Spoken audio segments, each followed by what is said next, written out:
반갑습니다. 4월 5일 주일 큐티 스케치 시간입니다. 오늘 본문은 신명기 4장 41절부터 49절까지의 말씀입니다. 오늘 본문은 이렇게 시작합니다. 그때의 모세가 요단 이쪽 해 돋는 쪽에서 새 성읍을 구별하였으니 이는 과거에 원한이 없이 부지 중에 살인한 자가 그곳으로 도피하게 하기 위함이며 그중 한 성읍으로 도피한 자가 그의 생명을 보전하게 하기 위함이라. 오늘 본문은 이 도피성에 대한 이야기를 잠깐 다루고 있습니다. 도피성, 도피성 말 그대로 어, 죄인이 살인자가 도피하면 그곳에 도피성에 들어가면 그 누구도 재판을 받을 때까지는 손댈 수가 없어요. 그런 곳에 대한 이야기를 하는데 우리가 이 본문을 좀 대하면 좀 갑자기 왜 이런 도피성에 대해서 이야기했을까 우리가 좀 궁금하기도 한데요. 오늘 본문을 통해서 저희들이 좀 알게 되는 것은 우리도 좀 인식하고 동감하는 부분입니다. 뭐냐 하면 이스라엘 백성들이 현재 요단강을 중심으로 동편에 지금 머물고 있어요. 동편에서 하나님의 약속의 땅은 요단강을 건넌 서편, 그 대부분이 이 요단강을 건넌 서편이 가나안 땅입니다. 그런데 하나님이 약속하여 주신 땅은 동편에도 있는 거예요. 요단강 동편에도.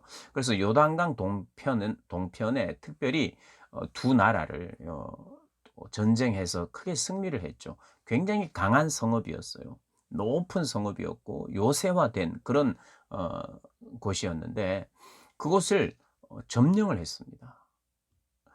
그들은 사실은 이 전쟁 경험이 없었고 잘 훈련된 사람들이 아니었어요. 여호와의 전쟁이었고 우리 하나님께서 도와주셨어요. 그들은 약했습니다. 그런데 하나님을 믿는 신앙 안에서 하나가 됐죠. 연합하여서 승리를 이루었어요. 그들은 "우리는 운명 공동체다. 하나님의 백성이고 우리는 한 민족이고 운명적인 민족이며 공동체다." 이런 마음을 가졌을 것입니다. 그런데 여러분 함께 승리를 경험한 얼마나 기쁘겠어요. 하나가 됐죠. 그런데도 불구하고 우리 인간들은 죄가 있는 인간들은 함께 모여 있으면 반드시 문제가 생겨요. 실수도 있고 오해도 있고. 그래서 누군가를 실수로 죽이기도 하고 또 의도적으로 살인하기도 하는 일들이 있었던 거예요. 그래서 생길 가능성도 있는 겁니다. 오늘 그 이야기를 하는 거예요. 특별한 원한 관계가 아님에도 불구하고 실수로 부지 중에 사람을 죽일 수 있다 이거예요. 그건 실수죠. 근데 실수가 아닌 경우도 분명히 있었을 거예요. 그런 자들이 일단은 죄를 지은 자들이 도피성으로 도망을 가면 어 아무도 손 못 대는 거예요. 일단은 재판을 받기 전까지는. 그런 제도를 마련했던 것입니다. 우리가 첫 번째로 알 수 있는 것은 '아 사람들이 모여 있는 곳에는 이 죄가 있구나.' 아무리 연합했고 하나 되는 듯하고 함께 승리를 만끽함에도 불구하고 인간 안에 있는 죄성과 이기심은 이 다툼이 일어나도록 어 그런 것을 우리가 인간의 한계를 한번 생각해 보게 됩니다. 그래서 우리는 방심하면 안 돼요. 사람들이 모여서 정말 어렵게 어떤 일들을 함께 극복했다 할지라도 그 사이에 다툼이 생길 수 있습니다. 그것이 역사에 반복적으로 일어나는 거예요. 그래서 아무도 방심하면 안 되고 이웃 사랑을 실천하면서 늘 남을 배려하면서 남을 잘 들어줘야 돼요. 끝까지 들어줘야 돼요. 먼저 속단하면 안 돼요. 오늘 도피성은 그런 기능을 어 이야기하고 있어요. 일단 사람이 실수로도 죽일 수 있거든요. 그런데 보통 인제 살인하게 되면 그 피해자가 있고 가해자가 있는데 피해자는 일단 가해를 당하면 그 가해자를 그러니까 가해자에 대해서 복수하고 싶은 마음이 생깁니다. 여러분 복수하고 싶은 마음이 생겨요. 그래서 이 피해자가 가해자를 죽일 수도 있는 거예요. 인제 첫 번째로 이 도피성의 기능은 뭐냐 하면 가해자가 실수로 또 부지 중에 실수할 수 있다 이거죠. 그래서 그 사람에 대한 배려입니다. 그가 결과적으로 사람을 죽였다고 해서 그냥 먼저 속단하여 그를 죄인으로 취급하지 않고 이유를 잘 듣고 끝까지 침착하게 정말 너무 미운 마음이 생길 수도 있지만 확인하고 끝까지 들어주는, 듣고 판단하겠다는 거예요. 도피성은 그런 역할입니다. 그래서 일단은 "우리 침착하자. 우리 침착하자." 그래서 그곳에서 제사장이 있습니다. 대제사장이 그것을 인제 관할하고 그에게 그에 대한 죄를 정확하게 듣고 이것이 부지중이었는지 의도적이었는지, 그래서 의도적으로 나쁜 일을 했으면 인제 벌을 받아야죠.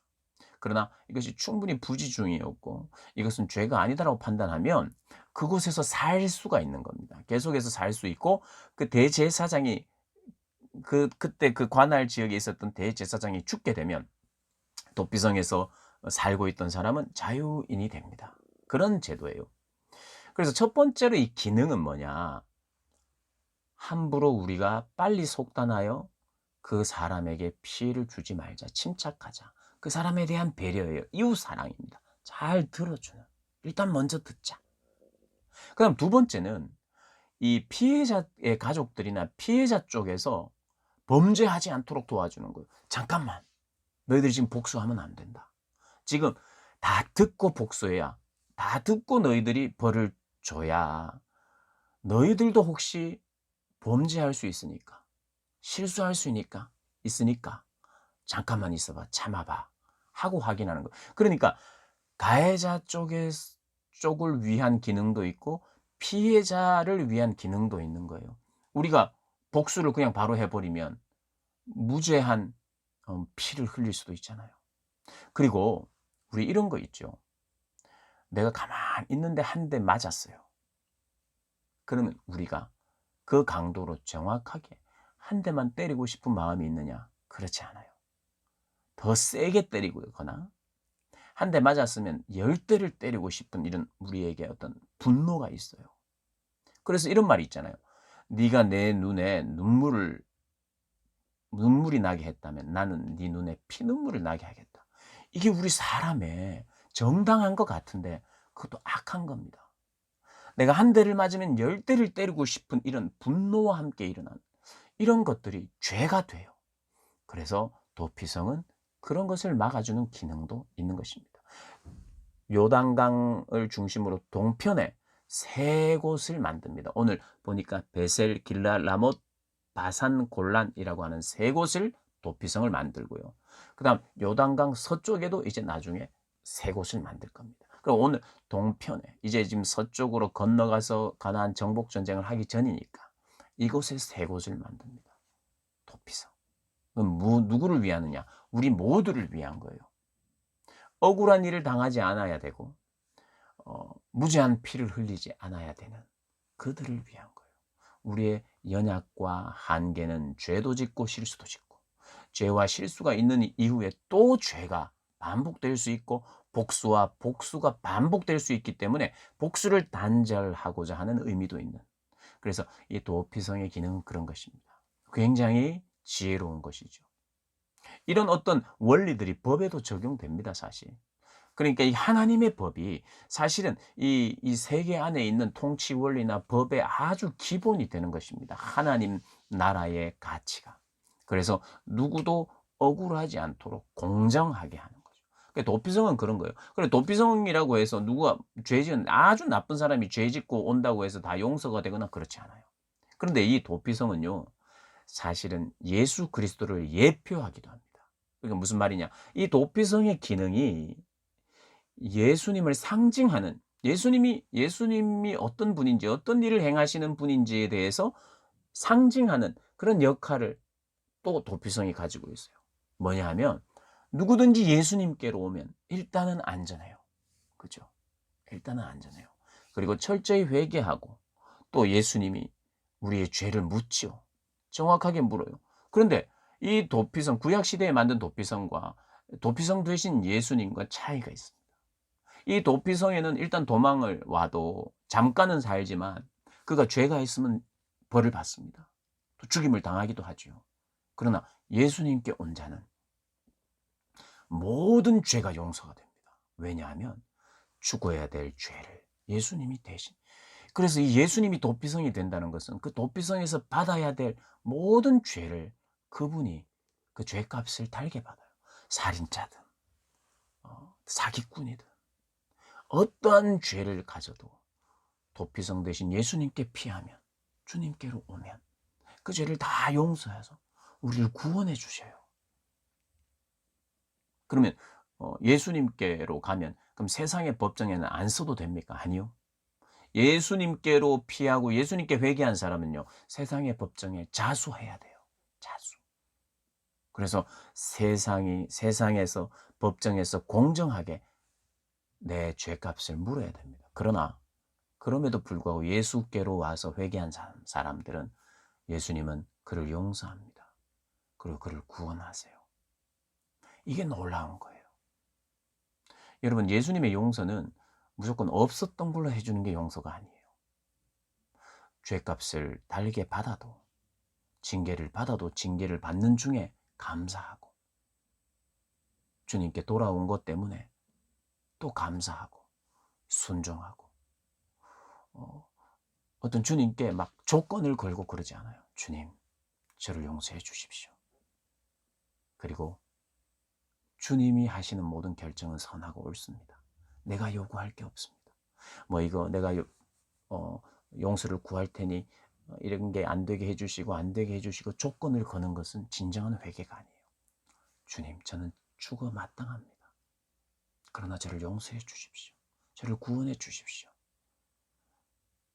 여러분, 사형수는요, 주님께 용서를 구하고 사형을 당할 수도 있습니다. 죄값을 받을 수도 있어요. 그러나 주님은 그의 죄를 다 담당하시고 그를 용서하시는 분이에요.